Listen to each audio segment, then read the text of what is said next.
Man, welcome back to the channel, man. Let's talk about some basketball today. But before we get started, salute to the mighty LDBC, my brother BVO Sports TV. That's BVO Sports TV. And salute to the Viral Way podcast, the biggest insane podcast that's out there.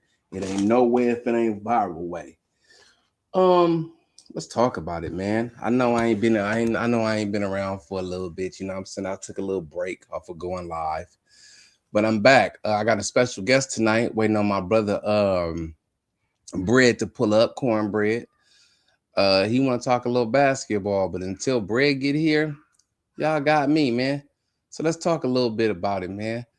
The NBA is getting better in its all around game. We can't figure out who's a definitive going to win the NBA title because all these teams are good. OKC looked amazing in the beginning of the season, and then like every NBA scouts do, they figure out their deficiencies, and teams been getting wins on them. The San Antonio Spurs. The San Antonio Spurs has been showing out. Victor Wembanyama was a amazing pickup with those other young boys that they got down there in San Antonio. Them boys is running, man. Them boys is running.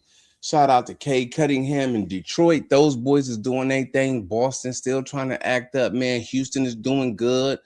With KD down there with them young fellas. The Phoenix Suns have emerged. The Phoenix Suns has actually been doing a thing lately. You know, big props to the Phoenix Suns, man. They man with Dylan Brooks in them, man, that was a great pickup, man. Dylan Brooks, because he has amazing defense. Uh the Eastern Western Conference has been great. Let's talk about Anthony Davis for a little bit. Anthony DMP Davis is hurt again. He has just been a casualty, man. Him and Bradley Beal and other guys in the NBA, as we know, these supposed superstars, they has just been, man, injury prone, man. I don't know if it's the way they're working out or anything like that, but they're getting these max extensions and these big contracts, and they haven't played. Like, look at Bradley Beal's contracts, man. It's terrible, bro. Like, to sign Bradley Beal and to think that he's gonna play more than 10 games for you out of 82 game season, has to be ridiculous. It has to be ridiculous to even believe that Bradley Beal would even be in shape, bro. Let's talk about another one. Anthony Davis. At least I can say, well, hell, Anthony Davis at least tries. Kyrie Irving still ain't back yet from the ACL tear. Uh, Cooper Flag. Cooper Flag, he's showing a lot of potential right now. Cooper Flag, he doing his thing down there in Dallas, man. It ain't nothing but respect, man. Nothing but respect. We had a big trade, Trey Young going to the Washington Wizards, which was kind of crazy. But hey, you know, I guess Trey wanted to be out of Atlanta, and now you in an even worse situation that you were in. But hey, they can turn a franchise around. They got a lot of young talent down there, Trey Johnson and them boys. So you know, we just gonna get them. We're gonna get them some time. As far as my Los Angeles Lakers go, man, they're up by 30 right now. Oh, here come my brother Bread right now. My brother Bread in the building. There go my brother Bread. He in the building now. But as far as the Lakers go right now, Lakers up 30 on Washington, and we just gonna watch and see how it all play out. They should destroy They should destroy Washington. Bread, what's going on? Introduce yourself, Bread. About man, they just call me cornbread, man. What we got going on tonight? Well, I was just talking a little NBA until you made it to the show.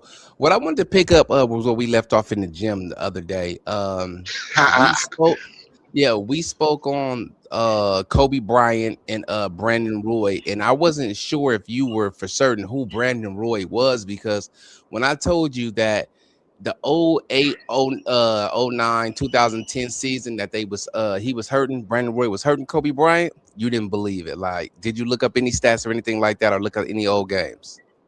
Man, I already know the stats, man. It wasn't the fact that I never said Brandon Roy wasn't a good player, but you said, and I quote, he was better than Kobe Bryant. And I'm like, what? Dude, we can't be talking about the same Brandon Roy. Now, don't get me wrong.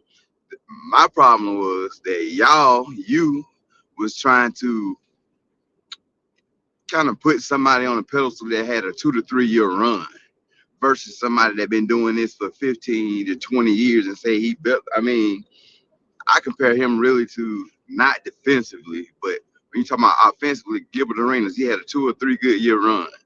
Right, you just can't put those type of guys in the category and say that they were better.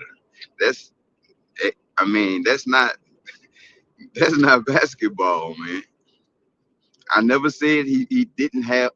In fact, I did look at some of the stats, and I think it was maybe only 1 year that he even averaged 20.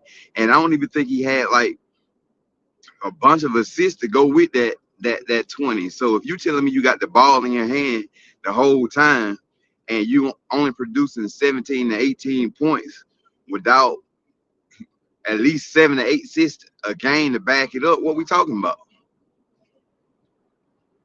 Well, at the point in time that I was actually speaking about, I was actually speaking about the like I said, 08, 09, 2010 season, when every time Brandon Roy went against Kobe Bryant, he was actually destroying Bryant, and the Lakers couldn't get a win in Portland, nor could they beat Portland. And I know you're looking at the box stats or whatever, but it's more than a lot of players are more than just a box stats than what you see. Now, what you have to take notice is that Portland had 10. They ran 10. They could run literally 10. You know what I'm saying? They can run Travis Outlaw, Martell Webster, Brandon Roy, Steve Blake at the time, Rudy Fernandez. They had a squad. Like they had squad that gave the Lakers fits because they matched up so perfectly with the Lakers, with Channing Frye at power forward, with LaMarcus Aldridge at power forward, with Joel Chris Billa and Greg Oden at the center when he was healthy. But if you go and Brad Miller as well, if you go back to those teams and you just watch how Brandon Roy made the game look easy. Now you know I'm a Kobe Bryant guy, but just seeing what I seen, you can't deny what I seen. No, I ain't gonna never try to take away from him what you seen. And like I said, I ain't even I ain't even saying that Brandon Roy wasn't good, but that's like to say Brandon Roy was better than Kobe. That means you putting him over Dwayne Wade also. And you know me, I'm not a media guy. I don't let the media tell me who good and who ain't. But I know what I seen from Dwayne Wade. And you're not gonna tell me Brandon Roy was even better than Dwayne Wade. I don't care what year it was. I mean, I can never ride with that. So you're actually, if you do that, seeing that the consensus is that Brian is, when people talk about, they say Jordan, Bron, and no matter how many times they try to throw Kobe at 7 or 8, objective fans say, they ask the question, Jordan, Kobe, or Bron. It So to me, basically, go ahead. okay, to me, it's Kobe is the GOAT to me. What I'm telling you, within a span of 3 years at that time, not an overall career, at that time, Brandon Roy was indeed better than Kobe Bryant. But I didn't say like overall he was better than Beam. I don't believe that, but I'm saying like maybe it was the team behind him or just maybe everything that was going on around Brandon Roy to show that he was better than Kobe. Like I said, I'm a Kobe Bryant fan and to believe. Salute to my brother, Mr. Shelton. What I'm lying about, Mr. Shelton, you can click the link. Salute my brother Dankfather in the building, and Mr. Shelton, my brother. Salute to the mighty LDBC. And Mr. Shelton says Kareem is the GOAT. I'm gonna drop the link, you know what I'm saying, just in case you guys want to get on to this great conversation that me and my brother Bread is having right now. And when you said Dwayne Wade, Bread, I want to make this very, very clear. Dwayne Wade was Brandon Roy was better than Dwayne Wade, and Dwayne Wade couldn't win without superstars around him. Mr. Sheldon, y'all go. Oh, you cooking dinner? Man, that's cool, Mr. Sheldon. Just make sure you got your shoes on and you wash your hands. You know, you dudes from the South don't wash your hands before you cook. But yes, Dwayne Wade couldn't win without a superstar. You feel what I'm saying? So we do give Dwayne Wade props, but what we have to understand is he had Alonzo Mourning, Shaquille O'Neal, he had Gary Payton, he had a great team that first championship that first championship that he won. And then what happened after that? Shaq goes to Phoenix, and the Phoenix Suns goes down to where they see Kobe Bryant win another championship in 2010, and he calls one of the best players in the league, the guy right behind Kobe, and he calls the second best power forward, or maybe third power forward in the league, and Chris Bosh to come join up, and then they don't even win their first time around. So you mean to tell me that you're saying that Dwayne Wade is this so superstar player? Where do you have him all time around, Brad? Let me know. Please break that down for me. Oh man, I didn't even begin to see where I would put Dwayne Wade. But what I was saying in that aspect was like he definitely not better than Dwayne Wade, first of all. But then you're putting him where everybody says the third best. I say everybody say it. I haven't really given it any thought until you said something. But they say he the third best shooting guard ever. So you giving Brandon Roy way too much credit. And like you said, I won't lie, he had a beast of a squad, and had Odin stayed healthy. Like if you remember, Odin got picked over Kevin Durant. Now I often said that that was the right pick for Portland because that's what they needed at the time. But I don't understand how you where you seen in these 3 years, and I don't even subscribe to just saying like, well, he averaged 26 or he averaged 27. That's why he better. But I'm looking at the overall game, and I didn't see it at all with Brandon Roy. He was a tough matchup. I really believe he was a tough matchup for a lot of people, possibly even Kobe. But you can't say it as if like Kobe guarded Brandon Roy the whole game, and he just gave him that 30 piece or that 20 piece whenever he got it. You may have had spurts when Kobe guarded Brandon Roy, and Kobe even admitted that Brandon Roy was a tough cover.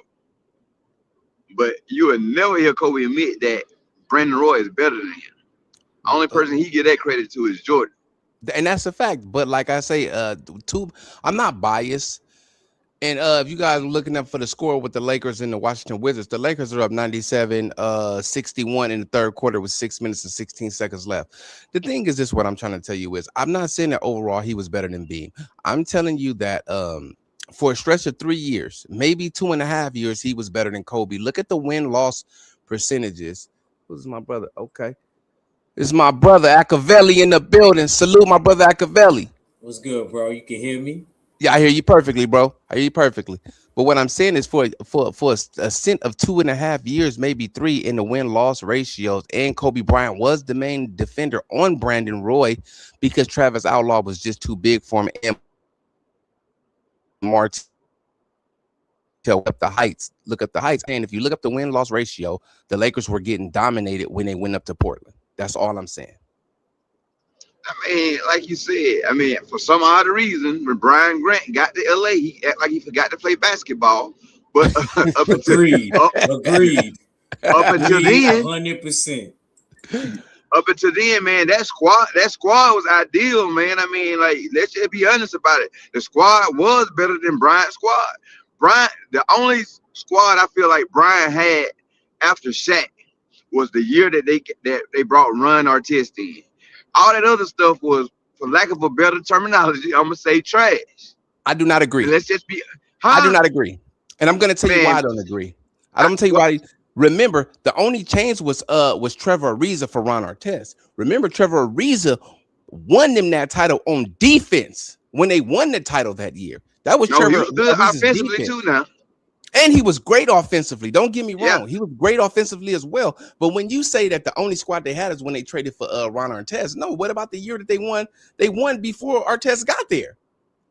yeah, and I agree. But do you understand why they went and got Artest though? They went and Yes, got Artest. Okay, go ahead. I know why they got Artest was because he was supposed to be the matchup for Paul Pierce because they knew the Boston series was going to come up because of No, that's not what why they got Boston him. had. Explain to me They why got then, Brett. they got him, and I can't remember what the quote was or who told it. They got him because Brian ended up having to guard Melo. Okay, That and give me one Trevor second, Ariza Brett. couldn't guard Melo. Go Give ahead. me 1 second, Brett. Salute to my brother BVO Sports TV and other. Remember, go subscribe to BVO Sports TV. The Brett Cavelli, you tell me how you feeling about that.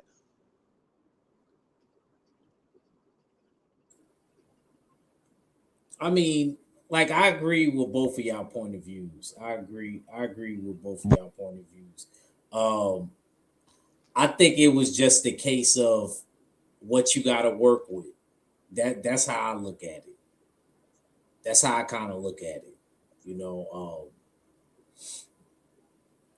I think they had a great team though. Portland had a solid team around that time. Um, but I don't think that Ron Artest, my what I mean, Meta World Peace. You know what I'm saying? It's funny because you brought up both my New York brothers. He brought up Odin. He from South Side, and he Ron Artest from South Side too. So, you know what I mean? I grew up off of those dudes. I don't think that though. I don't. I think it was they needed somebody else defensively. That's how I look at it. I think that they needed another force defense because Kobe, you can't have Kobe do everything. You get what I'm saying, fellas? Correct. You can't Correct. have him do everything because he was really good on both sides. Brett, do you agree with that, or am I a young boy just talking? Nah, Oh no, you telling the truth. I actually just said that. That's why they said they went because um Trevor Reeves could not guard what was it, Melo, and you had Kobe in the fourth quarter. I mean, trying to push with Melo. Let's be honest, Melo was strong, that's a and fact. that's the and you remember Trevor Reeves didn't have to leave. They offered Trevor Reeves some money, but they also said, "Hey, we need this money to go to get Artest." But Ariza, as well, he should have now. He said, "Nah, I want this money. Let me go get this money," and that's what happened with that. So I definitely agree they was in search of another defender, but it was Melo in particular that series that Kobe had to guard Melo that let him say, "Hey, this ain't what we gonna do." Kobe can't guard it. Well, excuse me. Kobe was guarding him, but it was just the fact that he had to exert so much energy that they didn't want Kobe to have to do that again. Speaking of Carmelo Anthony and those Denver Nuggets team, those were great Western Conference matchups with Chauncey Billups. When Chauncey Billups got there, outside of Allen Iverson, let me read something my brother Mr. Shelton said. Mr. Shelton said, even though Kareem didn't sign my autograph when I was a kid, I guess Kareem is the GOAT to Mr. Shelton. You know, Mr. Shelton 1,000 years old. That's my brother though. But what I was saying is, if you guys remember back to those Denver Nuggets team, those teams was great when they got rid of Allen Iverson and they brought in Chauncey Billups to run the offense. Man, that to me You that ain't was like like the AI over championship. there. You ain't like AI over there. And look, you can't get away from me with this boxing. I gotta talk to my California cousin.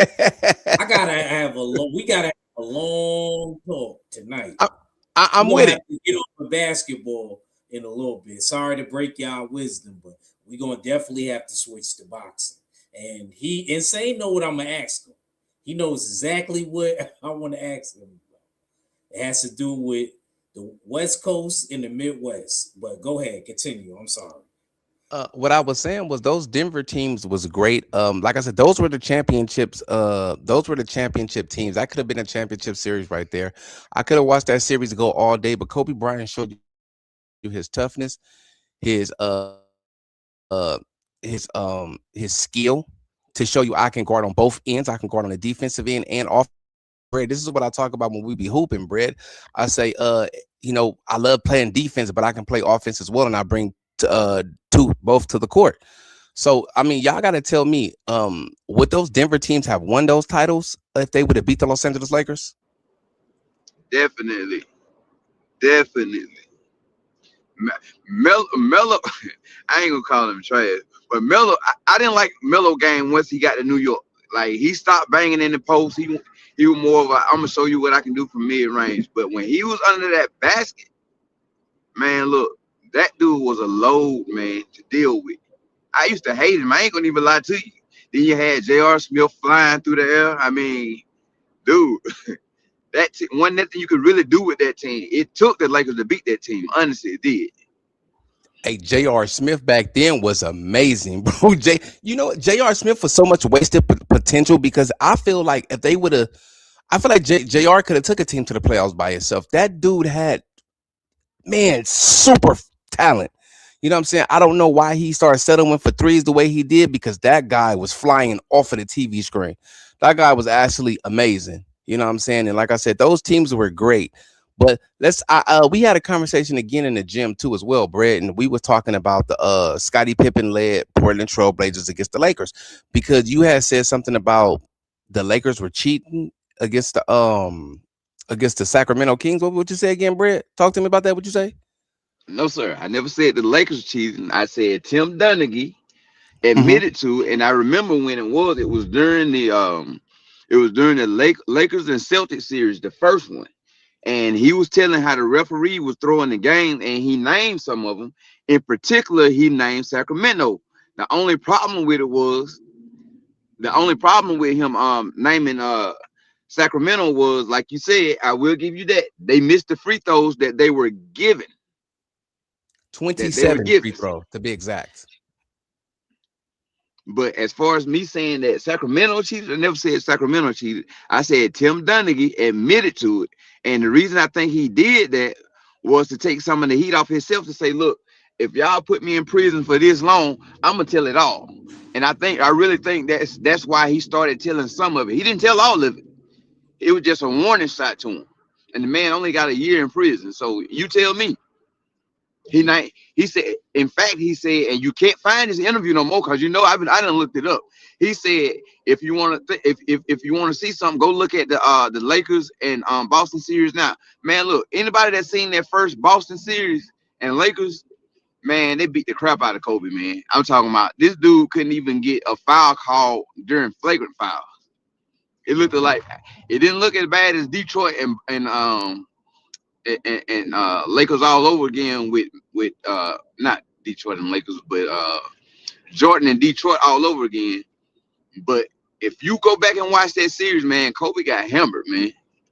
He got man. It was The sad to problem watch. the problem in that series was we didn't have the aggression in the center. The Lakers played a finesse game then, and we had Vladimir Radmanovich, which I love Vladimir Radmanovich. He just wasn't a defensive minded player, and nobody on that team for the Lakers actually thought defense first. Maybe besides Shannon Brown or something like that. So when they got Andrew Bynum back, when they got Bynum back, Big Bynum, you seen what happened, you know what I'm saying, in the Magic series when they won the title and when they came up against Boston. Even the Lakers had been down by that time, but like I said, Boston when Boston beat the Lakers, it made me cry in real life because, like I said, they did rough the Lakers up, and it made me question Paul Gasol's toughness. But they showed me the next 2 years that they had it under control and that they was going to come in and dominate the way that the Lakers usually dominate. What you got on that, I mean, Acavelli? Act fell down the stairs. Go ahead, Brett. they My didn't bad, my dominate. Now, bad, bro. My bad, bro. What was the question? I stepped away real quick. My Uh, apologies. well, Brett brought up the fact that the Boston Celtics was beating Kobe Bryant up in the first series that they won the title in, and I said, Yes, the next two seasons came show Paul Gasol showed his toughness, and Andrew Bynum came back to show his toughness. yes, sir. I agree. I agree with that statement fully. I agree with that. I just think when it came to Boston, their chemistry was so, what I mean, at a time it was just so good. What I mean, it was just so good. Especially that team with Ray Allen, Paul Pierce, and Kevin Garnett. Love, what I mean, I love that team. Like I said, I think me personally, how I feel about it, insane, and Brett. I think when you mix and match different peoples, you get different results. Just like the beginning of time with basketball. That's my stance on it. Like, what I mean? You can never duplicate that one team because sometimes one person get traded off the bench or the sixth man may get traded because he's doing better. It happens sometimes. I remember when Harden, what I mean, when he was in Oklahoma.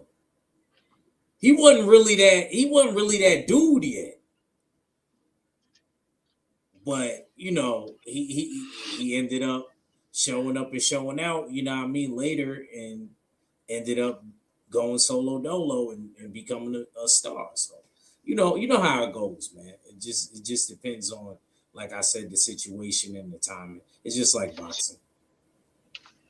That's right. Brett, go ahead. Go and elaborate on that, Brett. No, I agree with what he said. Okay. Like Okay. So it was just you remember the second series, which Kendrick Perkins like to point out that he said he was hurt. And my thing about that series though, when he keep hollering about he was hurt and that's why the Lakers won, I really feel like, and I ain't never got nobody to really agree with me on this. I feel like Bynum hurt him more than he helped him. And the only reason I say it that is, and the only reason I say that is they didn't have the chemistry that they needed with Bynum because he was constantly in and out, in and out, in and out, in and out, in and Yup, out. So yup. I remember that. Yup, Brett is right. yeah, so Completely right.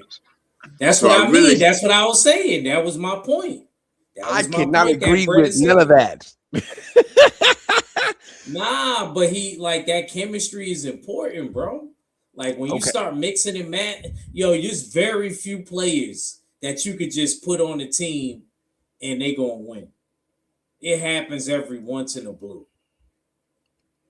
It Okay. happens every once in a blue. Okay. You just add a person. Didn't that happen with Kawhi Leonard with Kawhi the Leonard Clippers? and Toronto. Oh, Toronto. Sorry, with Toronto. Yes. But hold on. But hold on, Act. You got to understand is KD was hurt. Thompson was hurt. Clay was hurt. They didn't have nobody but Steph out there. Your whole team was hurt. KD ended up tearing his Yeah, I remember that. Achilles, and then Clay messed his knee up. So it's like, do Toronto get that title if the Warriors are not hurt?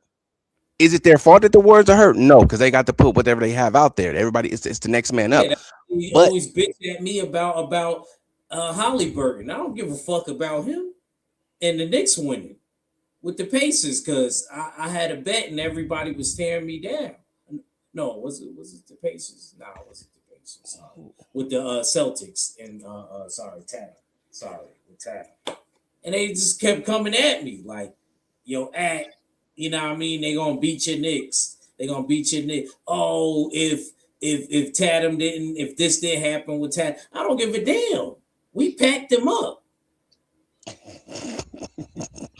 Brad, I'm really not one of them guys. man, I missed I'm really something, not man. one of them. My I my got my very little phone my tolerance. phone went out. My phone went out. I Oh, missed so you something. What didn't hear happened? me. Oh, so you didn't hear me. Uh, Because I was comparing that to basically the present when the series with the Celtics and everybody swore up and down, oh, you won't beat the Celtics, especially that dude that always do the fucking pizza reviews. I hate that fucking dude. The ultimate Boston Celtics fan. Y'all know who I'm talking about. A white dude. Yo, I hate that dude, bro. Like, I ain't gonna lie. I feel the same way about him when it comes to the Giants and the Cowboys. And you know the Giants and the Cowboys, we like blood and crips. We born in this shit. right. Me and D-Man just went at it on the phone. I was like, man, them Cowboys are some bitch ass niggas. He's like, what? And y'all midgets. Da da da. I'm like, them Cowboys. Yeah, we be going at it. Me and D-Man be going at it. You know what I mean? But anyway, I was just comparing that to the injuries that my bro Insane brought up. Salute to my bro D Man Jr. That's my partner. That's my guy. This motherfucker don't lay down for nobody. He gonna argue with your ass. He gonna bid. He gonna bid for real. He don't give a damn. But Hey, anyway, I was comparing what Insane said to present day with the Knicks and the Celtics series and when Tatum hurt himself. And that's what I was saying, Brett. I was saying I don't give a damn. A win is a win. They are they enemies. They in the Eastern Conference Finals. Everybody are out. So however we gotta win, however we gotta take the win, we gonna take it. I don't care if 1,000 people was hurt. Tell them go vegan. do, I don't give a damn. do the New York win? Do the New York Knicks win the title if they trade for Giannis Antetokounmpo this year? I don't know if he'll fit in right away, man. I ain't gonna lie. I would rather see him traded after the season is done. Cause chemistry, I'm like Brett. Chemistry is important, bro. I'm one of them people because I played basketball before I was boxing, but I just was even better at boxing than basketball. I was good at basketball too. You know what I mean? I still busting his ass now. 27, I'm in my prime. You know, It's crazy that you say that, act, because I'll be busting I'm bread ass every day. and what? And what? Oh, yo, In and don't basketball. think I'm dunking you. I'm coming for you. Oh, And hey. undisputed. I'm coming Oh, for you. yeah. I'm We got to coming get for you. undisputed. I'm Definitely, coming. definitely, definitely. I just been busy, bro. I'm not gonna be as busy. I'm not gonna be doing as much side missions with the security. So Hey, I hey, got you. act. Did you see what I did to I am Trill Will? He ain't came back since. Oh, D Man told me. Hey, He said, yo, I gotta be nice for insane because I don't want him talking crazy. hey, If I put Dank Father got it too. Dank Father, I whooped on Dank Father the same way. But yeah, I'll be putting hands and feet on bread in the gym every day. I wait for bread to speak on that. If he say I'm lying, Oh Yeah, wait, and what? And what? it sound good. You basketball, in basketball in 2K? Y'all be playing no 2K? real life, Oh, in real Well, life. really, Oh, real you know what? life. y'all I know each other in real you know life. what? I think you own to something. I think what he done did is created a player that got bread on it against him, and that's the only way that's gonna happen. He's playing in that 2K. He done Talk, created a player. Brad. Pop Yeah, it. Pop it, man. Keep popping it to him. Man. Hey, hey, Insane is a bully, bro. Insane is like mhm. me. That's why I like Insane. I'm just hey, a look, younger hey, version. I'm hey, just a look, younger hey, version act, in a New York version, East Coast version. He got hey, the look, correct name, insane. hey, look. 'Cause They that's tried to, insanity. Perfect name. It they fits me. tried to just hurt me. They just tried to hurt me in the gym the other day, and Bread sit back and didn't say nothing. He let it happen. He was gonna let Nah, the you whole can't do gym that. jump me. Nah, you can't do that. You can't do it. Speaking of jumping, you are so smart, Insane. Oh, I'm here we go. sorry, Brad. We gotta. Come This is on, the bring it on. box Come on, talk. let's talk about it. I gotta do my show. So this is you know, I gotta ask somebody from the West Coast. It's on, and it's funny because you're gonna live for a long time. Because I was talking about you because I said, D man, I really want to know how Insane feel about this. Because what's going on with my fucking California cousins? Why are they tripping on our Midwest cousins? What's going on? Are He you told me he was gonna fix me. are I you said, talking about? Are you talking about with Tiger Johnson? yes. Okay, the And I thing is, seen all the footage. I I, seen I, all the footage. I, I just want to know how you feel about it. I don't uh, want to know about who swung first and who did this and who, because I know everything that happened. okay, so my thing is this: whether wrong or right, that was a child. Like whether I wrong or agree right, with that was a that part. child. That part I agree with. You have to be the adult, and the adult controls the environment and the situation. Tiger Johnson was upset for whatever was said, but bro, you are the adult, and that is a child, homie. You cannot do that, bro. You are a professional boxer, and that is a child. That's true. There's no excuse for that. Like There's no excuse at he's all. like 25, 26. You a full grown ass man, bro. That's true. That's true. I agree with that. So, There's so, no so excuse. the You're not like onus, 19, 20. You know what I mean? the, You a young OG damn near. the onus would be on the adult because Tiger Johnson should have took the high road and said, "Bro, you a child. I'll see your father or your brother," and left it at that. You don't argue with no child. Now I agree with you. Insane. I'm gonna just say this though. People need to stop saying he swung first. He did not swing first. It's not true. He got stalled on because he tried to come up and be tough. And my California cousins, they started tripping. Well, I can say this from what I've seen. I've seen the angles. Me and BF talked about it. I've seen it with BF. The guy flinched at Tiger, which got a reaction. But the thing is, if you rewind it back just 20 or 30 seconds, you're arguing with a child, bro. Nah, I agree with that part. I do. Because at 25, I promise you, I'm 27 now. I wouldn't argue with no kid. I mean, it's like this. It's like this act. I'm 40 years old. I would not have a dispute with a person 17, 16, 15, 14, 18, 19, or even 20.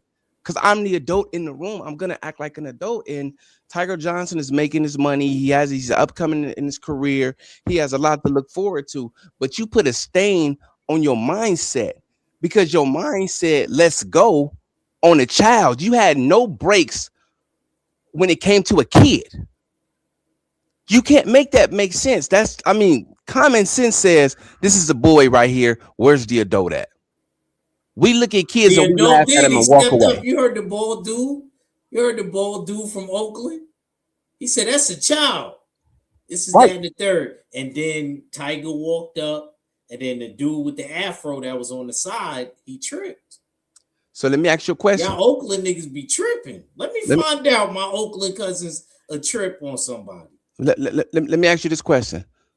After I told your grown ass that this is a kid, this is a baby, this is a child, you still decided to walk your goofy ass up.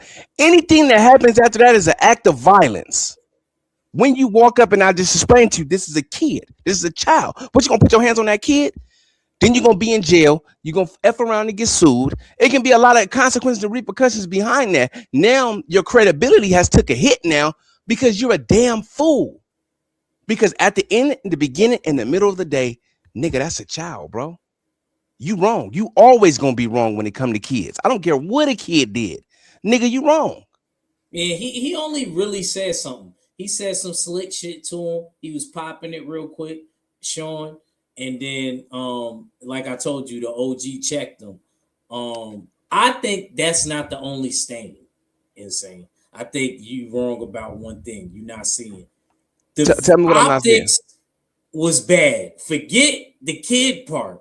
He got beat the fuck up, and he's a pro boxer. The optics ain't good, mud. And I want to ask a couple other things, man, because I'm not now. We're gonna stop looking at it from their perspective. Now I want us to be real adults and look at it from everybody's point of view. If you Tiger Johnson, what's the feelings now? Where was all them Cleveland Brown hats at? Well, you see, I got seen a ton of. If somebody would have touched me, you would have seen 100 Yankee hats. I promise you, 100 Yankee Giants hats. It would have been crazy. Well, that's something I gotta ask BVO. Guards that I work with. Hey, I gotta ask BVO that him being from Cleveland in situations like that. Yes, right. Yo, BVO, where was them Cleveland Brown hats? Hey, you know what? You know what I'm about to do? Where was they at? Where was Terrell Goucher? Where was I'm gonna keep going? You know I'm gonna keep going, right? Keep going. Go ahead. Where was Montana Love? You're right. Where was Sean Porter? Sean Porter in Vegas. Damn, who am I missing? Charles Conwell. Where was all them Cleveland Brown hats at? Because I feel like Shoo and all of them would have hopped in for me, and Hitchison's would have hopped in for me. Salute to my brother Mahari Nation, Abel in the building. Abel, hit the link. We're going to talk a little basketball after this again. I'm going to drop the link one more time just in case. Abel, I just cooked Abel a week ago, you know. Oh, there go Abel right there. There go Abel. Shout out to Abe, man. I miss you, Abe. Salute to Abel. Abel in the building. What's good? How y'all doing this evening? What's good, bro? We doing good. What up, bro? We doing good. Hey, so go on and finish asking me what you was asking me before we can get back to this basketball. If I can finish cooking bread and I can cook Mahari. I need you to text BVO. I want to know what Cleveland I'm about to try to call him again. I'm about to try to call him again. Because I know you would have had them Raider hats in there. I'm actually trying to move over there. Definitely. So if I end up in the West Coast, you know I'm going to tap in with you. Definitely. But I'm going to be in Vegas. I'm not coming to Cali. Y'all niggas be tripping. Y'all niggas be tripping, bro. After seeing that, I'm like, yo, y'all did that to a bit. I can understand the New York dude. We be popping it and we be 100 deep like y'all. So I understand. You know, you may feel, or even the Chicago dude. You know what I mean? But goddamn, why you do it to our Ohio cousins? That don't make no goddamn sense, man. I need to talk to Junior. Why? Yo, he was ready to die in there. He ran down on them twice, not once. He's a real boxer. He would have died in there. Y'all don't get it. He would have died in there. I could see it in his eyes. He was a real boxer. That's one thing about boxers over regular people. I don't care how tough they are. A boxer will really die in there. Switch piece, whatever. Tiger was if you're gonna run down on somebody twice and you just got jumped, y'all Cleveland dude, y'all fucking gangsters. I'm gonna just say, hey, BVO shout out to Bobby Womack. Y'all BVO niggas is fucking gangsters. BVO said Bobby Womack was from Harlem because how he talked about 110th Street. That's Lexington. If y'all don't know. Hey, BVO said, if it ain't got nothing to do with T.O., it ain't got nothing to do with him. What? You defending that bitch ass nigga? Bring your ass on here right now so I can give my bro some content so he can get 1,000 right now. I wouldn't let my heart insane. You gotta talk. All right, now I'm not mad that my Midwest cousin got jumped. Y'all needed to get his mom. All right, I take it back. I swear I take it back. I'm not joking. I take it back. Just because of that shit right there. A nigga that ain't even from New York. That's repping New York. Rep your hood. Rep where you from. Rep Broward County. You didn't go to Boys and Girls High School in Brooklyn, you bitch ass nigga. You is not from New York. Stop claiming my shit. I hate T.O., man. I hate him worse than Ryan. I don't care what y'all say. I hate him way worse than. And I got a reason. Hold on. Wait, hold on a second, Act. If you ask me, Act, with a gun to your head, which racist you gonna save? I don't want to save any of them, but I'm gonna save Ryan first. Cause that's Cali. Oh hell no. I'm not saving T.O. T.O. is dying. Wait a second. Wait a second, Act Reacher. Wait a second, Act Reacher. Hold on a second, sir. Hold on. Time out on the floor. Hold on. Okay, I understand that you don't like T.O. I get it. I'm not tripping. No, what he said to Bud was disrespectful. When he sent the bananas, to Keyshawn and try to act like it was another person. Hold on a second, nobody in New York with it. First of all, nobody in New York is that corny. Not to get at my see, Ad Reacher got that new. Listen, Ad Reacher, you got that New York fever running on a fever pitch, though. Chill out for a moment. Let me ask you. Let me tell you this. Let me read the contrarian perspective of yours. I get that you don't like Tio Lopez. I fully agree with you 1,000%. I get that. But let me ask you a question though. How the hell are you gonna have all that fire for Tio Lopez, but ignore the fact that Shakur Stevens trying to pretend like he's a Puerto Rican, bro? Come on, man. Come on, man. Bro, his dad bro, no. Why are you shooting him bail? No. If his dad is half Puerto Rican, that's what it is. And I hope Shakur stop his bitch ass. Man, listen, Shakur's got that slappable face that you just want to come up there and slap the shit out of him, bro. Yo, bro, man. Let me tell you what Shakur did. Let me tell you what he did do that was sturdy and that y'all like to forget and go over. What he did was sturdy. When everybody was down in Devin Haney and everybody was shitting on him, like tanking on the rest of them niggas. You know what Shakur did, and they was beefing. You know what he did that was solid? He said he didn't like how that looked and how he wanted to beat him. He wanted to be the one. You know what I mean? And how he did a good job and how he kept getting back up and how he was a real man. Y'all forgot? Don't worry about that. Don't compare that to this bitch ass nigga calling people niggas. And he know he can't say it. For we punch him in his pickle nose. That's why when my Newark cousin, and you know I got Jersey cousins because of my father, even though I'm from Harlem. He's a Patterson dude. When he stomp a mud hole in that bitch ass nigga because he ain't mentally stable and his daddy don't know what he doing, drinking all the time,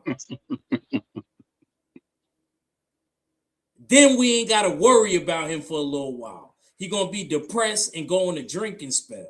That's why when they gave him the bottle, it's how you know that motherfucker be drinking and he ain't disciplined.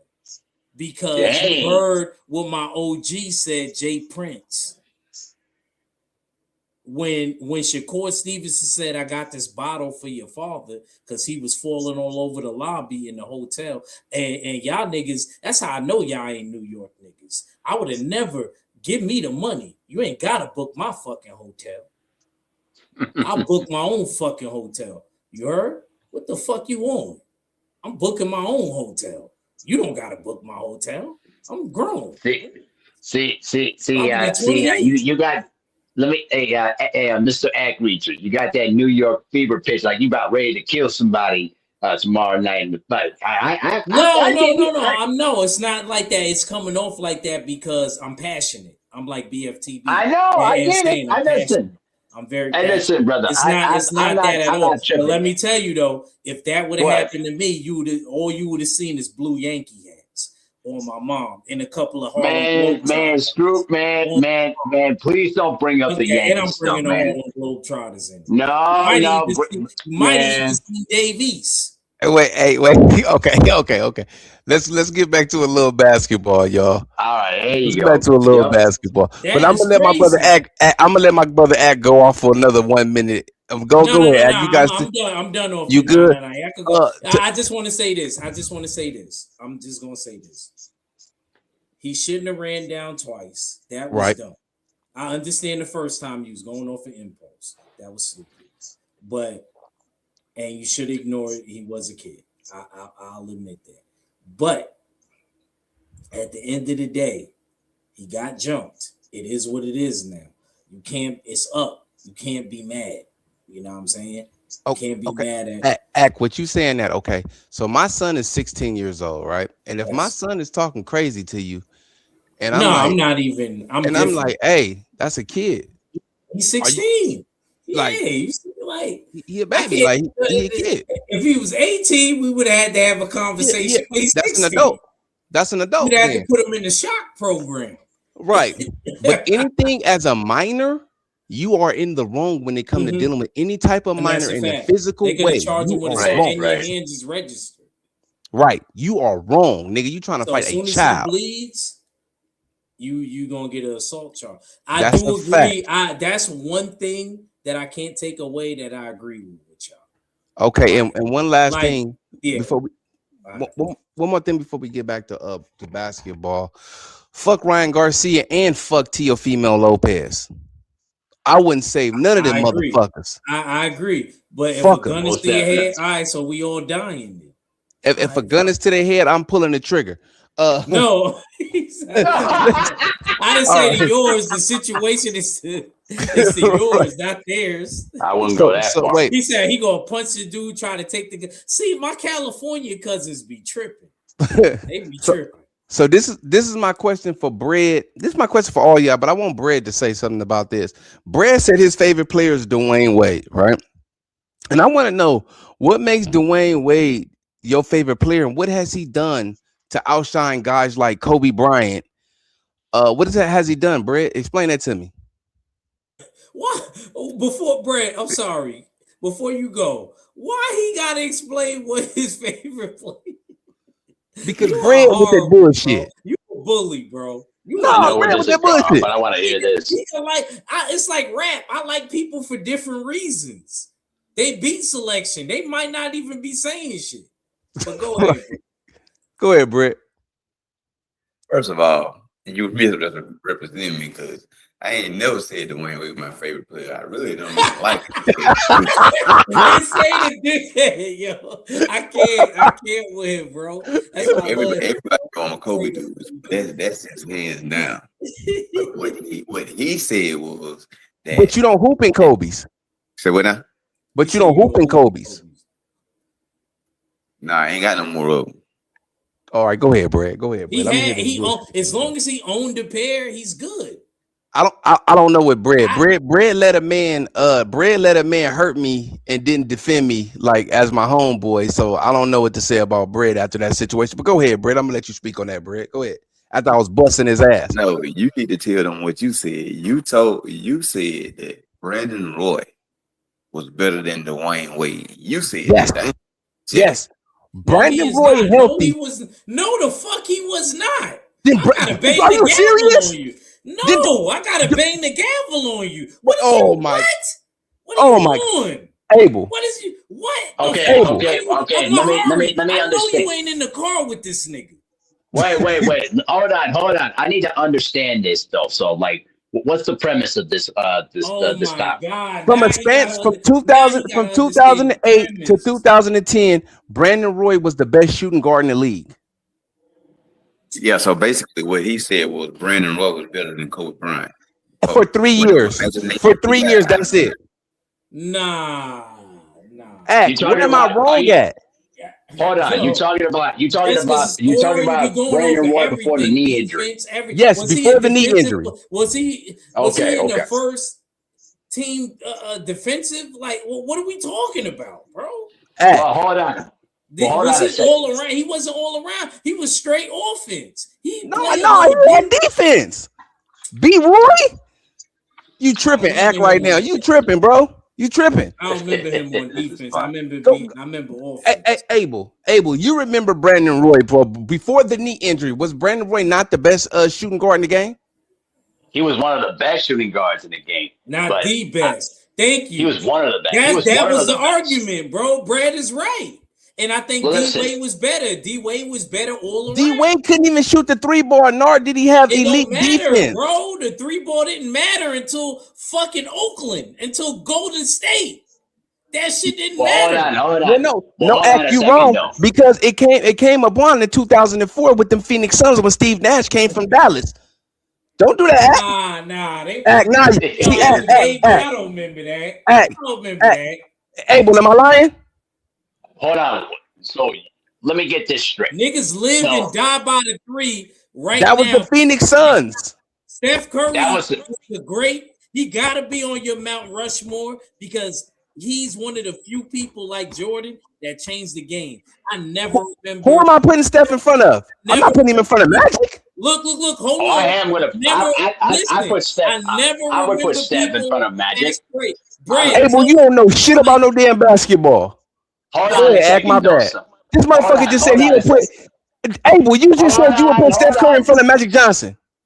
I would, because the fact of the matter is that what Steph Curry was able to do during a 7-year stretch of his career overtook what Magic Johnson never did. You might get at me too, then I don't know basketball too, because I agree with Abel. But oh my God, Brad, I'm saying, listen, goddamn, OG. Listen, go ahead,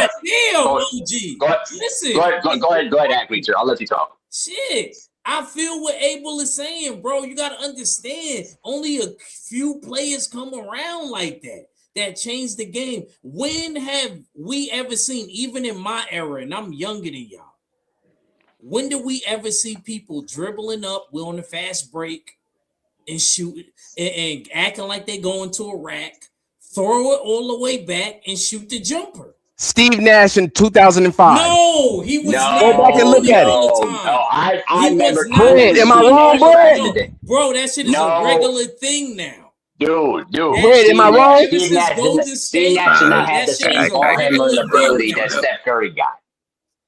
Steve Nash wasn't doing that. Yes, he was. He was pulling up on the dime. No, he wasn't, bro. No, it wasn't. This is crazy, bro. And y'all think Bronny James is a Hall of Famer, right? Well, we're not going there. Don't stay on topic, though. Insane. Stay on topic. We're not. I'm staying on topic. I'm staying on topic. Is what I'm saying is this. That's why you gotta love Insane. You gotta love Insane. No, okay.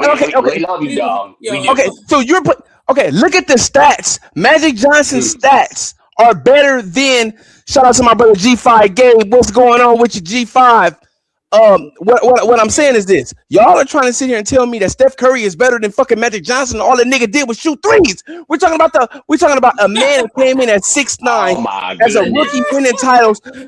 Come on, oh my God. You listen. Now, what do you now? If you're saying like, all right, if you're saying somebody that could play different positions and stuff like that because of their physical stature, I'm not going to agree with you, Insane. I'm going to argue with you, bro. How? Explain the argument. Because it's not Steph Curry's fault that he is physically not built like that to where he could play 3 different positions. like Magic could. You get what I'm saying? You get where I'm coming from? G5, Gabe, if you know some basketball, please hit the link, G5. Because I'm up here with Brad, Abel, and Ack, and they acting like they don't know no damn basketball. Whoa. We know our basketball from different perspectives, though. But here's the thing, though, what you got to realize. Magic Johnson, he played only 13 seasons, right? Yeah. 13 seasons, right? 5 rings. Okay. But No, here's he got the the thing. 5 rings in 9 seasons. But here's the thing, though. When you look at his peak from 87 all the way to 1980, it's only a 4-year peak. At that same period, 4-year peak. Hold on, let me finish. Abel, Hold on, let me explain Learn him something up. to you, okay? Now listen, Magic Johnson in that peak had a 4-year peak when he basically was averaging 20 points and 10 assists per game.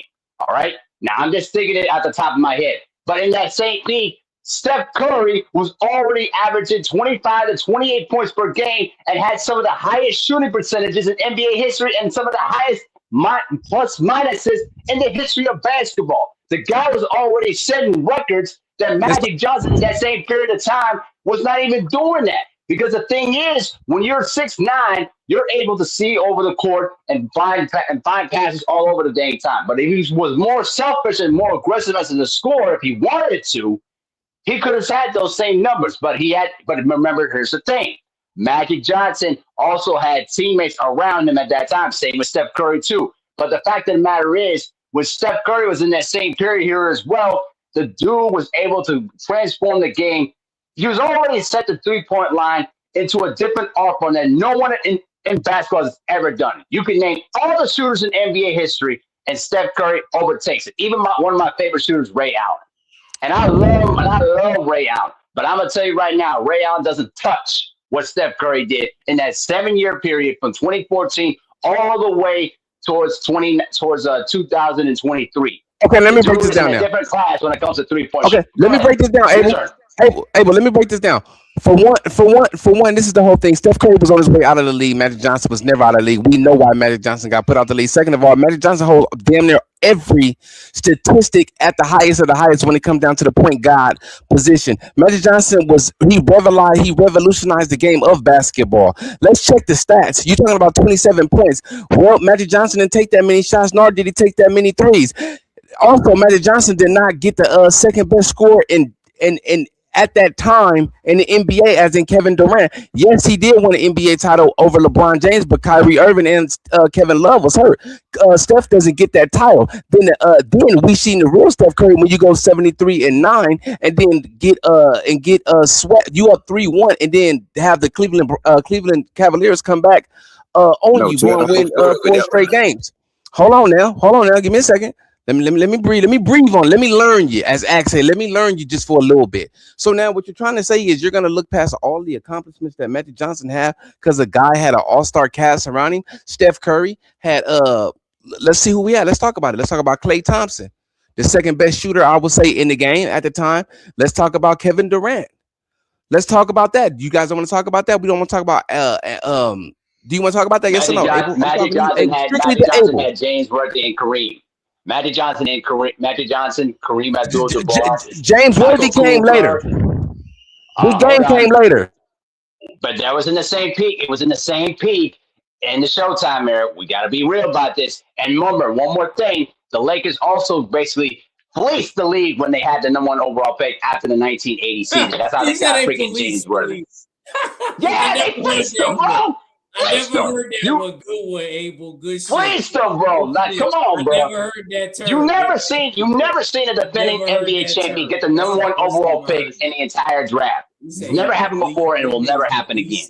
So come on, brother. We have to be real about this. If you're gonna get the same smoke with the Warriors, you gotta get the same way to the Lakers. Abel, you're lying. Abel, you're lying. But it's Abel, you're lying. Bring it. Abel, you're lying. Bring it. The Lakers did not get the number 1 overall pick. The Lakers was one of the trashiest teams. The Lakers didn't win a title until Magic got there. You forgot how they got that number one I'm pick? talking about after. I'm talking about after 1980. You didn't listen to that part. I said Okay, now I after had walked off. I had to 1980. deal with. Okay, I had to deal with something. My bad. I apologize for that. But Bread, No, no, it's I good. see Bread over here. Hold on, Abel. I see Bread over here soaking up game because he don't got no basketball knowledge. But go ahead though, Abel.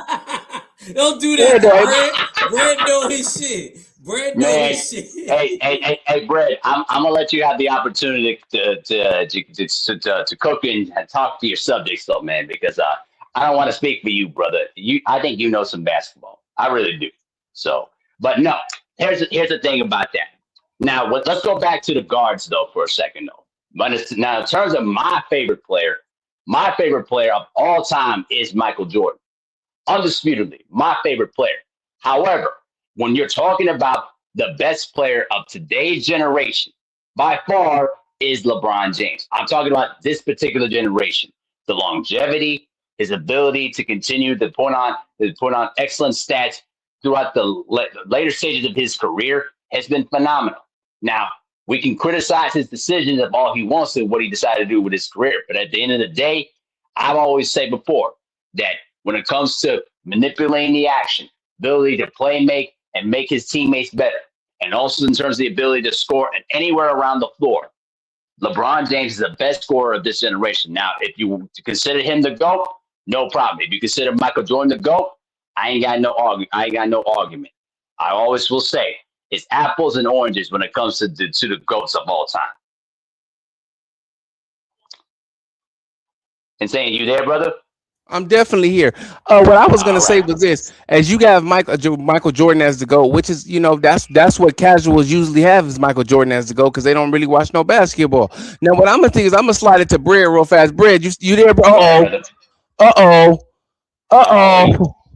oh, Uh-oh. oh. They gonna Oh, beat my me man, up. They BBO. gonna beat What's me up, up. man?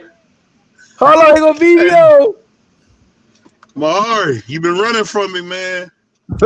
You been Listen, running. hey, listen, bro. I know we've been meaning to talk though, bro. So, but I just want to let you know, man, you all good, bro. We straight. Oh yeah, man. I ain't want you to sit in the eat cheese after me, brother. I love you. No, I love you. Where did no, no, Act no, go? no. Hold on, I don't Abel. know, man. He dropped out though, but Hey, I'm sure he'll be back. BVO. Ack was on here, man. He wanted to know why Cleveland didn't stand up, man, when it came to them Cali getting into it with them Cali dudes, man. What's going on with that? We gonna ask BVO because BVO is from Cleveland. Yeah, that's What what I want Cali to hear. dude? When Tiger Johnson, the guy you like so much, the Oh, guy you pickle pull, y'all jumped him. Oh, y'all jumped him. a kid. So hold on, BVO. So he tried to fight a kid. Are you saying that that's okay? What you say? The Earth is our turf, man. It don't matter. I'm from Cleveland. Hold on. Let's make this clear for everybody to hear this. BVO, is it okay for Tiger Johnson, a professional boxer, to try to fight a kid? What you say, fool ass Earth man? That's my nigga BVO. I love BVO. All I know, I don't know about all this police stuff you're talking about. All I can say is y'all niggas jumped. Shit. That's the most whole shit I ever seen. Where is Man, Ack at? Your beef is not with me, BVO. It's with Ack. Ack was asking these questions. But since hey, you here, shit. BVO, tell me who is the greatest player in the NBA to ever play the game? Michael Jeffrey Jordan. Brett, who was the best player in the NBA to ever play the game, Brett?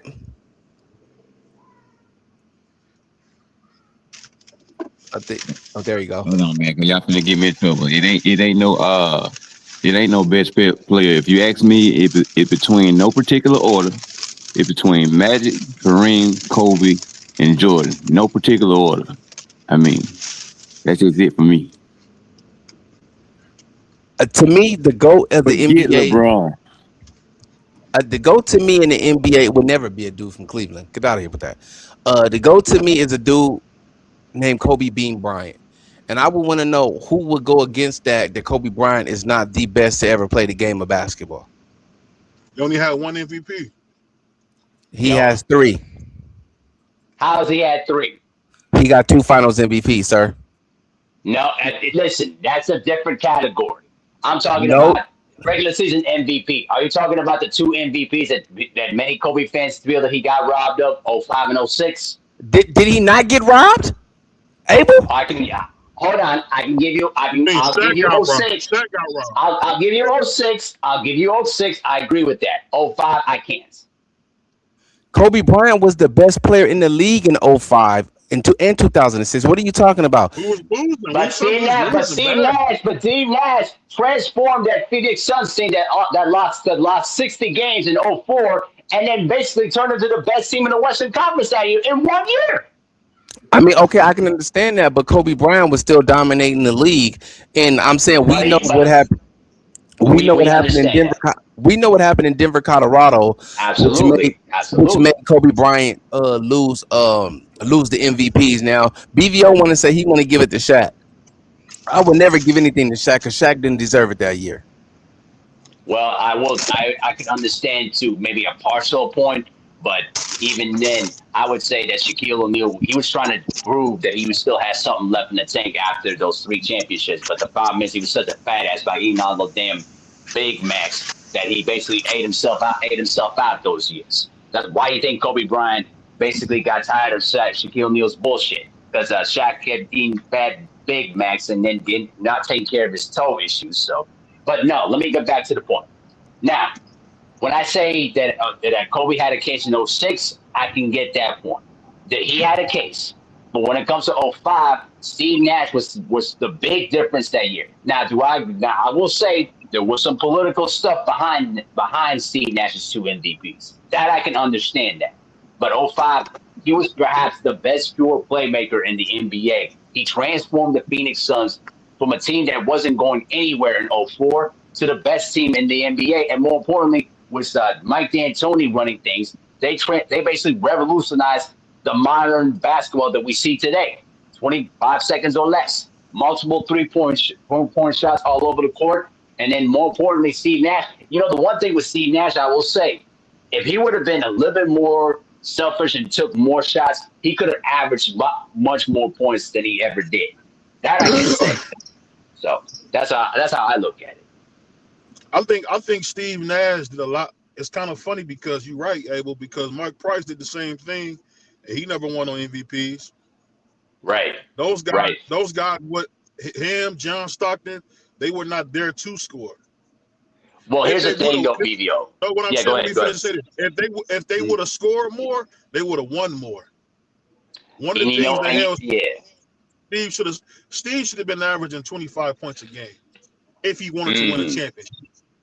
And I would say the same thing. Them Stocktons, if John Stockton would have averaged just 20 points, it would have been different.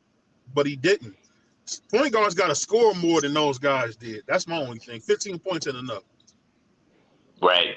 You know, the thing I will say, I think that's something that Steve Nash, when he looks back in his career, he kind of looks at it with some like, man, if these point guards if we were able to shoot more, I could put. It's not just about the shooting alone, but it's the ability to put the pressure on the defense that could create better Yeah, freedom opportunities of for movement. other guys on the floor to score. The same thing with John Stockton. The reason why John Stockton I think with John Stockton, the issue with Stockton was that he was confined to a structured set that Jerry Sloan made his guys play through that is basically so confined and so restricted that even if Stockton wanted to go on his own and create, Jerry Sloan would basically reel him in and said, you got to play this structure. Why do you think him and Darren Williams butted heads a lot? But I think that if John Stockton would have shot more, it would put so much pressure on the defense that would create a different dimension for against the opposition. So I do agree with what you're saying. I think I get what you're saying with Darren, but I will say this. I will give Jerry credit. He gave Darren more room than he ever gave John. I think Darren wasn't the defender that John was. And I think that's I why he agree. didn't do well. He was not he was not a defender. He wasn't even like people talk about Steph. Steph is a willing defender. Darren was never a willing defender. Carmelo was never a willing defender. If you don't defend in the NBA, you won't win. I don't care who you are. You won't win. Yep. Yep. I agree Even with that. Magic, when they had him guarding a power forward, played defense. Larry Bird played all the greats that won played defense. That was the issue with those. hmm I We I get so agree. we get so enamored with offense, But if you can't stop the other guy, it means nothing. Why you think Kevin Garnett, when he had us dead to right in 04, his MVP year, he couldn't beat us because what? He had, what was the dude's name? TJ Hudson? That was the You first mean Troy time Hudson? Troy Hudson. Remember when he had Troy Hudson? That was the first Oh time that yeah, he I had remember him. Starberry that he actually had some help offensively. And then when he had Sam and Sprewell, they were just too old for the job.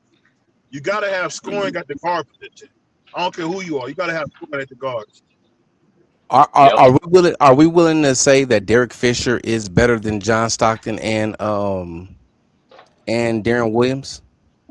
Bro, I am No, not going to put played Derek in the Fisher system. in front of John Stockton. Get out of here with that, man. Five-time Stop. NBA champion Derek Fisher? Bro, look, bro, it's a team accomplishment. John Stockton is the all-time leader in career assists and steals and averaged about 15 points a game throughout his career. And he's a 3-time Olympic gold medalist. All right? He And for only 7 straight seasons. played 34 minutes.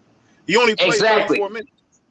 Exactly. And more importantly, John Stockton had a 7-year stretch where he led the league in assists. All right? I will never put Derek Fisher in front of John Stockton. Man, that's nuts. Do you think that John Stockton would turn in all those accomplishments just for one ring? Ask AI. I agree with that, but here's the thing. He also played against he also played in an era at that time that was dominated by Michael Jordan. You could say the same with Patrick Ewing, Charles Barkley, David Robinson before he got Tim Duncan, right? Listen, it was just a time and a period in his career where Michael Jordan dominated most of everybody, even Hakeem. Even Hakeem dominated a certain period. I'm gonna ask you this, Mahari. Do you think that the expansion of the NBA helped Jordan? Because they had some really watered down teams with the Charlotte franchise, the Vancouver franchise. I feel like, and I love MJ. I feel like the NBA went down when they got to 30 teams. You see it later on when they got Larry Johnson, Mourning, it kind of helped. But that Charlotte team was garbage. Same thing when they had the team in Vancouver, which ended up going to Memphis and becoming the Grizzlies. I think expansion is why the NBA couldn't really put nothing together because remember Isaiah Thomas lost his guy. What's the guy's name?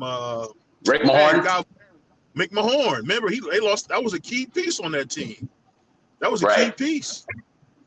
But, okay, so let me answer your question. Let me answer your question, DBO. I agree 1,000%. In fact, I've had conversations with the people about expansion. The reason why expansion back when you started from 88 to 1990, because remember, you had 4 expansion teams. You had Miami, you had Orlando, you also had Charlotte, you also had Minnesota. The problem with expansion was that you had to basically protect at least 10 different players. And a lot of those players were basically non-protected. And then more importantly, it watered down the talent so badly that a lot of those same expansion teams had opportunities to get some of those top tier talented players. Can you imagine if a guy like, say, Shaquille O'Neal, for example, he got drafted by an expansion team, Orlando. Let's say Shaq gets drafted to, let's say, for example, you put him in there with Utah. You put him in there with Portland. They beat the Bulls. But also the fact you also have to look at it this way too. When the NBA basically opened up free agency, even back then, it basically watered down the league so much though that to the fact that a lot of the teams just could not be able to be good enough to beat the Bulls. I mean, you think about it. The Bulls at that time was a super team. The 95-96 Bulls team was at their apex. You had the best European player in the league. You had the best defensive rebounder and low post defender in the league. You had the best wing defender of all time in Scottie Pippen, Michael Jordan. You also had Ron Harper, who was also a very good defender.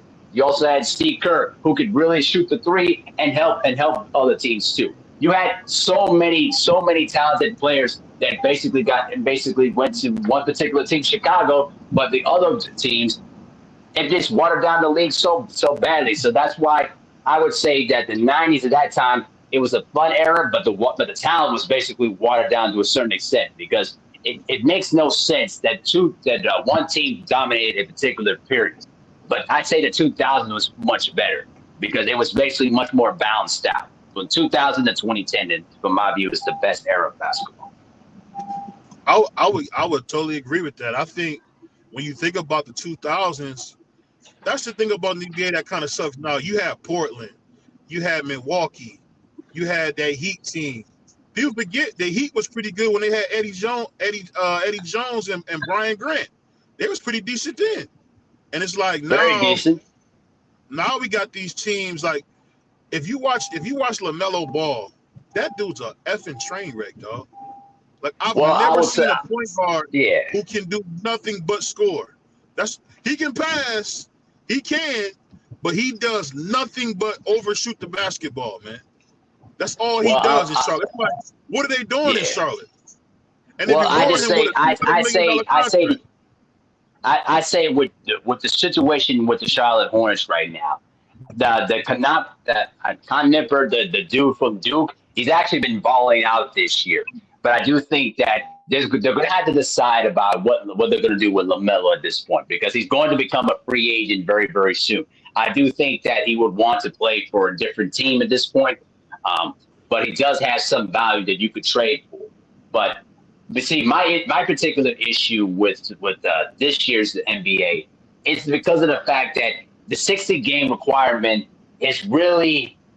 I'm gonna be honest with you. It was a terrible idea because they basically fed into a narrative about a lot of these players sitting out when they basically a lot of them were dealing with injuries. The only person that is basically took advantage of the rules was two in particular, Joel Embiid and Kawhi Leonard. But even then, those guys have knee issues that's going to pretty much plague throughout their careers. But because of the fact that you put a 60-game requirement in there, now the injuries are starting to pile up even further. You look at last year's playoffs. You had 3 players that basically popped their Achilles tendon, and they were basically playing through numerous injuries prior to that disastrous injuries. So the question is going to be for the NBA, when are you going to start reining in these requirements a bit? Because now by putting the 60-game requirement in there, you're denying these players their rewards that they deserve. You mean to tell me that Victor Wembanyama, that has had to sit out some games due to some cap issues,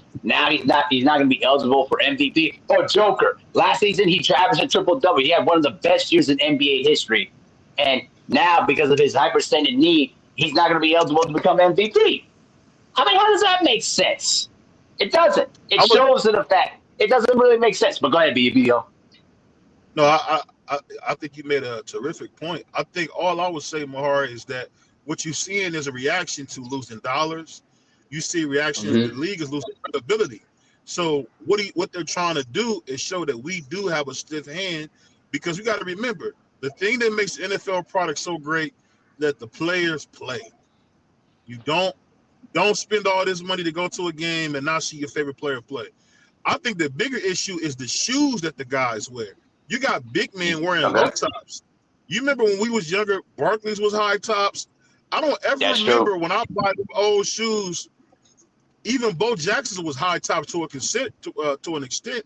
The way that these guys want to wear these low shoes, I don't understand how they think they can play at this level with no real ankle support.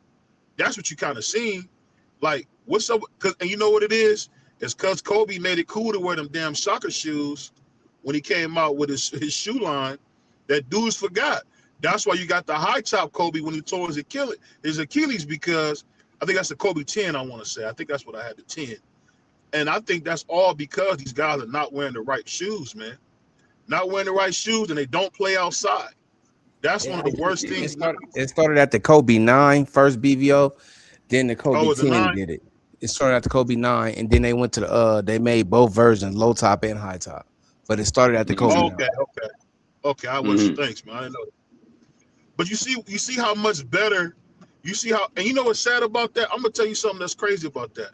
Kobe was at his absolute apex still, and I'll never forget, because I'm a Lakers fan, Mark, man. I knew when he hurt his Achilles tendon, I knew it was over. The Kobe I seen, who was pressing to make the playoffs with Dwight Howard, Steve Nash, Paul Gasol, that team was doomed from the start, because one thing about my Lakers is Jeannie Buss has been one of the worst governors of the NBA we've ever seen. She's Oh horrible. yeah. She's horrible. Her, Linda Rambis, Kurt Rambis. What the hell did Kurt Rambis ever fucking win?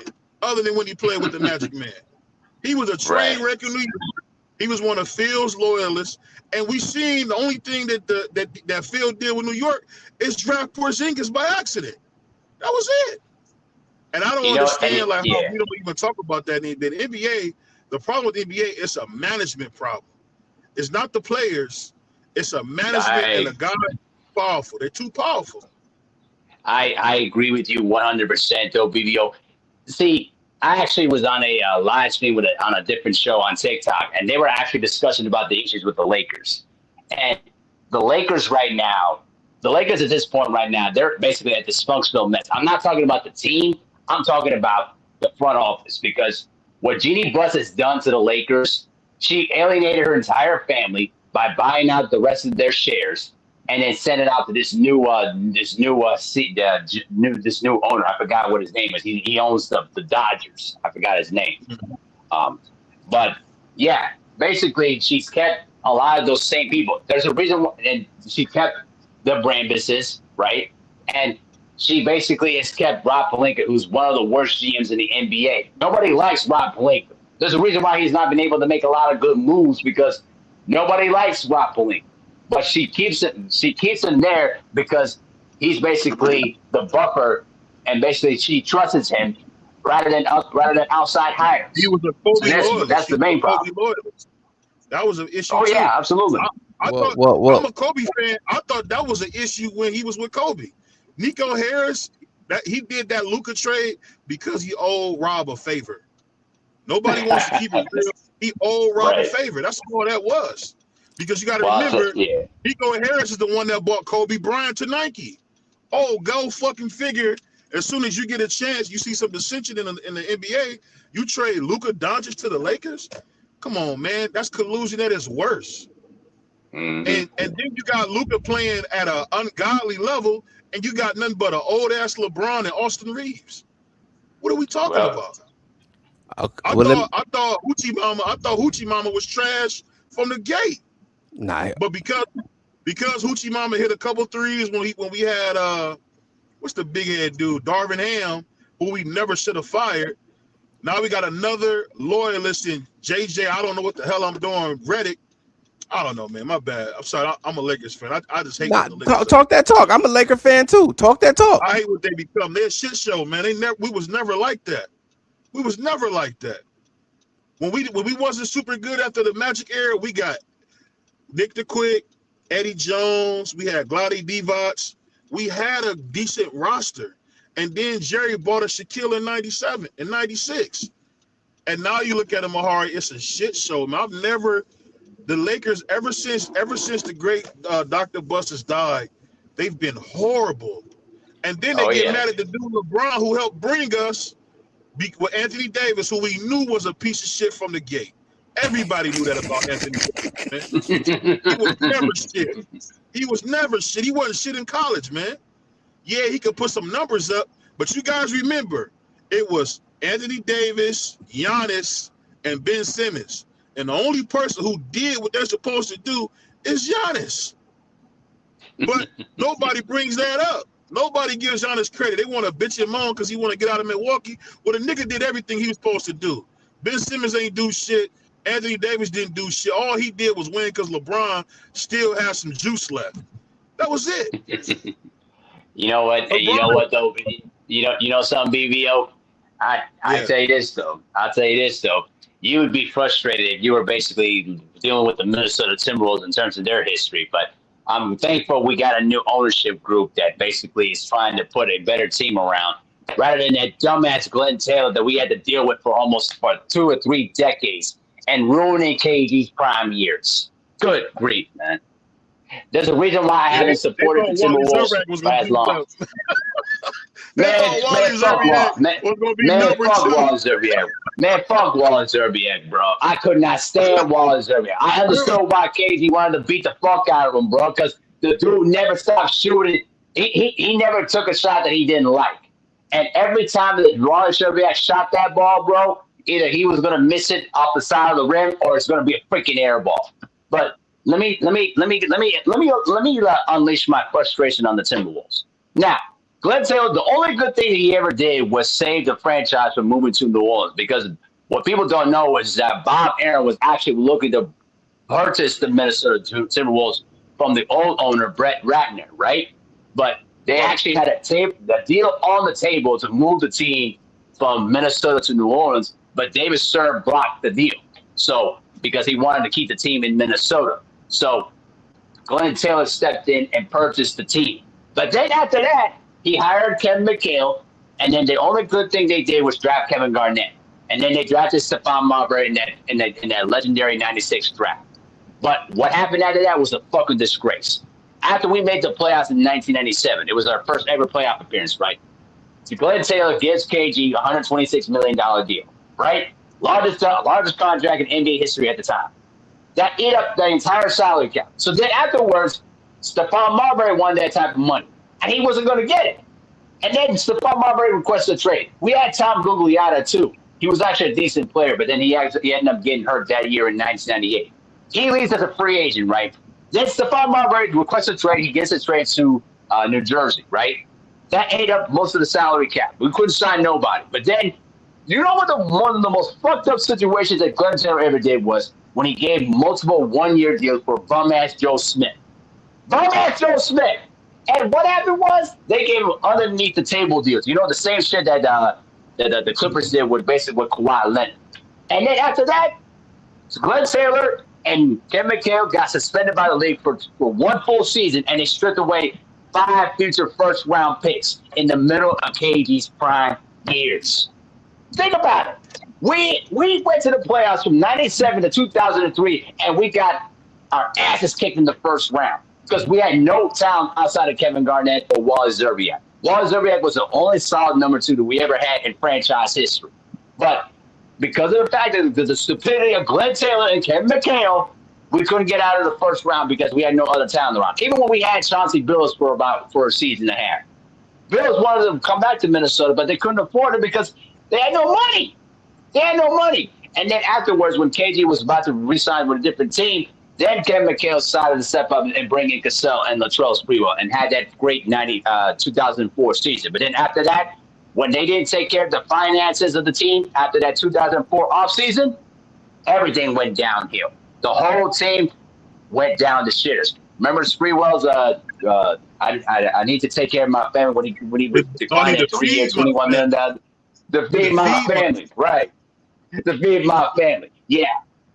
Dumbest shit ever. And that was the last time you ever saw Sprewell in an NBA uniform. Then they traded away Sam Cassell to the Clippers for Marco Jaric. Oh my God, bro. Disaster. And then it got worse and worse and worse and worse. This is why I have this. When you want to know why I don't support the Timberwolves as much, I'm leaning towards giving them a chance. But the reason why is because I had PTSD supporting the Timberwolves for that many years, and every single time they always made themselves look like embarrassment. That's why I was so happy that what about Baby Glenn Taylor Jordan? is gone. Does he give you any hope? Because I ain't gonna lie, man. I wish Baby Jordan would have came to LA and not Luka. Who are you talking about? Anthony Edwards. Oh yeah, I love Anthony Edwards. I just wish they gave him a point.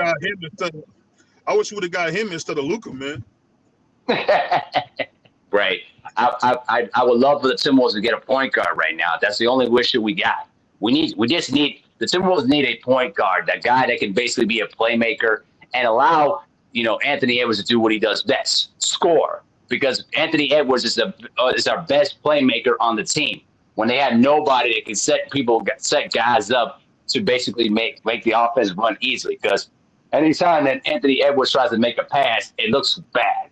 He's better when he's a scorer, not a playmaker. But we don't have a point guard that's any good. And Mike Conley, I like Mike Conley, but the dude's old as fuck. But I'll say this about the Timberwolves.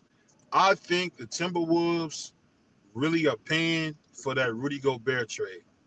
That was one of the worst trades in NBA. I do agree with that. I think, and this is just me, I thought when they got Ant-Man and Cat, They should have found a center and they should have found a point guard to keep that nucleus going. They could have won with Cat because I think Cat is special. I just think he's a power forward, and people don't want to admit that. You got to want to be a center. That's what made Dwight Howard special because he could have played that game and said, "I want to be a part." No, he wanted to be a center from the jump, and I think Cat not being a center, they kind of just got rid of him. I mean, at the end of the day, man, I wouldn't say you can expect him to be Kevin Garnett on defense. You can't. But he could definitely do some things that you guys can work with. But you guys have an Ant-Man, I'm telling you, that dude plays both sides of the floor. And I'm going to be honest with you, my Lakers are doomed with Luka. Luka is a liability, man. He'll never win. He's nothing but to me, and niggas get mad when I said it, he's a white James Harden. That's exactly what he is. He's the white James Harden. He took a lot of bad shots. He's never going to win, and he don't guard nobody. Nobody. Man, he had Garland looking like he was playing against Kobe. I'm like, I done watched Darius Garland a bunch. I ain't never seen Darius Garland hit pull-ups in nobody's mouth like that. Come on, man. Come on, dude. Yeah. And LeBron is helpless at this point. He's helpless. Yeah. And I think at this point, LeBron's just pretty much counting down his days when he can leave Los Angeles and maybe go to Cleveland for his final season and then maybe retire. I don't know, but I think he should retire after this season, man. He's finished. I do agree. I think he might retire, but you never know. I think he probably would drop. That's how great he is. 22, 6 and 7, and we saying he should retire. Ain't that some shit? Well, that's what I say. Nobody's been able to do the things that LeBron has been able to do, and then some. And people criticize him like, man, he playing too long. Well, what do you expect? The guy's played 22, 23 seasons, and he's got records that's going to be unbreakable for a long period of time. So it's about time. And I used to be a LeBron hater too, but now at this point, you got to give the man his props. You got to give him his credit. You may not like, what he decided to do with his career, but his resume and what he's done in basketball speaks for itself. And yes, he is better than Kobe Bryant. Sorry, Insane. Oh, as an individual player, it ain't. I'm gonna just be real. And nobody was a bigger Kobe fan than me. I've been a fan of Kobe since Moesha. Kobe only won one MVP. You can never say a guy who only won one MVP is a GOAT. Magic Johnson got 3 MVPs, and he was never trying to score. You realize that? Yeah. You're talking about a dude who could care less about scoring, had 3 MVPs. And Kobe had one in 08. And really, that should have went to LeBron. LeBron was balling in 08. He was balling. They win like 50-something games. And with the same roster that same bum ass roster that made the NBA Finals too. Kobe should have 3 MVPs. I'm just had to add that in there. And for BVO to say he's the biggest Kobe fan, this is a lie. I'm actually the biggest Kobe fan. But go ahead though. I knew Insane would come out and say, nah, you ain't gonna disrespect my guy Kobe like that. You ain't gonna do that. I love it. But let me say this though too. You gotta give LeBron his props though, because I'll tell you what. For him to make the NBA Finals with that bum-ass roster in 2007 is remarkable. Because I've had to argue with people for years. I mean, who was the second best player on that 07 team? And nobody can answer that question. Nobody. That's why I keep saying LeBron. Mo Williams. Who? Mo Williams. I'm talking about 2007. The 06-07 team. Oh, it would be Boobie Gibson. Man, fuck Boobie Gibson, bro. Boobie Gibson, bro, only had one breakout performance in that entire postseason, bro. Come on. We got to stop. We got to listen. LeBron had no reliable second option throughout his whole time before he left to Miami for Dwayne Wade. Anderson Varejao then. Man, fuck Barrett. Man, Varejao. What's that boy name? That sharpshooter name? What's his name? Start with a P. Man, I got it. I see That's a Pavlovich? Who said again? You said Sasha Pavlovich? Is that what you're Sasha. referring to? Is it Pavlovich? Yes, Pavlovich. Yeah, Pavlovich. Man, get out of here, bro. Don't tell me about Sasha Pavlovich, man. Oh my God, bro. And they even tried to tell me that Larry Hughes was a second option, though, bro. Get out of I, here, I, man. I was gonna say Larry Hughes, but I wasn't sure if Larry Hughes played then. But Larry Hughes had game though. I mean, let's not get He into had faking. ga- Larry Hughes had No, game. I never said that he was a bum, but I'm saying in terms of a championship quality team, you need to have a 1-2 punch to win a championship. And let's be real. Before I'm gonna say it like this. I'm gonna put Miami out for a second. I'm gonna just put it to the side for now. Minus that Heat era when LeBron left for Cleveland, well, left for Miami. Think about this for a moment. He had only one second option guy that had one breakout performance, and that was Booby Gibson when he scored 36 in that game 6 in that '07 conference final against Detroit. But outside of that, he never showed up when it mattered most. You had Larry, who was always inconsistent and always getting hurt. Sasha Pavlovich was just a spot up guy. That's it. And more importantly, too, Mo Williams, he only had one good year in 2009, but even then, he never showed up when it mattered most. The big factor in this whole thing is it showed the fatal flaw of the Cavaliers that they never invested in a second option to get to help LeBron James. Prior to them drafting Kyrie Irving way when LeBron was already in Miami. So we got to be honest with ourselves when it comes to LeBron.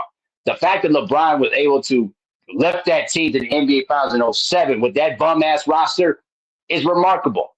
And yes, he got swept by the San Antonio Spurs, but let's be honest here: the San Antonio Spurs in 2007 was just a far better team than people realize. Let's call it what it is. And every time that LeBron James tried to make an offensive move, he was surrounded by 3 or 4 players. How was he supposed to score? I watched those games. I remember them. And I can tell you, the San Antonio Spurs were a sound defensive team. And they swallowed LeBron like crazy. So. That's a fact, Abel. Well, I'm about to eat y'all. This has been Basketball Rants with my Yes, brother sir. Mahari Sports Nation and my brother BVO Sports. Y'all give y'all last words before we get up out of here. Hey, man, it was actually a lot of fun. And it's actually my first time pulling up to your channel, though, bro. Hey, listen, we'll help you out, man, to get the word out so we get more engagement over here. So, but hey, thanks for allowing me to come on, man. And Hey, before you we'll go, do it Mahar, again. let me ask you before you go. Go ahead. Hey, so this is my question. You've been in Minnesota. Mm-hmm. Do you think Randy Moss and Randy Moss and Chris Carter underachieved? What do you mean? What do you mean by that? What do you mean by that? I felt like when they had Dante Culpepper, they should have won a Super Bowl. Am I wrong to think that? Well, here's the thing. I will tell you like this. Both of those wide receivers were so phenomenal. But here's the problem. I don't put all the blame on that. You talk about from 98 to 2000 when they were at their heyday. The bottom line is that Did they still have John Randall at that time? Well, 2000 all the way to 2000, yes. But okay, the so they still have 2000, yeah, but the 2000 team at that time, their defense was just bad. They could not their corners, bro. They couldn't handle the out routes from the sideline. And that was the thing that you saw in that 2000 title game against the Giants when they blew us up 41 scrub. They basically went deep on us the whole time, and nobody on the backside was able to stop them. And then you put so much pressure on Dante and Randy and Chris to basically pick up the load for that weak defense. There was a reason why we didn't win a championship in those same years. In 1998, think about this for a moment. In 1998, we had the best overall offense in the NFL. We could score better than any other offense in the league. You put it up. The problem is that we didn't have a defense. We had a defense that sometimes gave up huge chunks in the running game. The Atlanta Falcons exposed that flaw. And more importantly, too, I put the blame on Dennis Green, too. If he would have played the game much more of a little bit of a conservative perspective instead of going aggressively to score more points, I think we would have beaten the Falcons. And we had some critical mistakes in that game that costed us. But if you're talking about in terms of their achievement together, they only played like at least 4 seasons together. So I think maybe to a certain extent, but you can't rely on them to carry an entire load when you have one side of the ball that's dominating and then the other one is just underachieving. So that's how I look at it. Well, that's the same thing I could say about the Cincinnati Bengals with T.J. Houshmandzadeh and Chad Ochocinco and Carson Palmer. Oh yeah, absolutely, absolutely, absolutely, absolutely. Hey, listen, Insane. You should do a football one next time. We need to do some football, bro. Hey, look, I'm free to, Sunday I'll be free. And we can just run it back. BVO, you got any last words? No, I appreciate you letting me be on, man. For sure. Yes, salute sir. to the mighty LDBC. Salute Peace to my out. brother BVO Sports TV. That's BVO Sports TV. Salute to the Viral Way Podcast, the biggest insane podcast out there. Man, we out of here. Deuces. Appreciate everybody.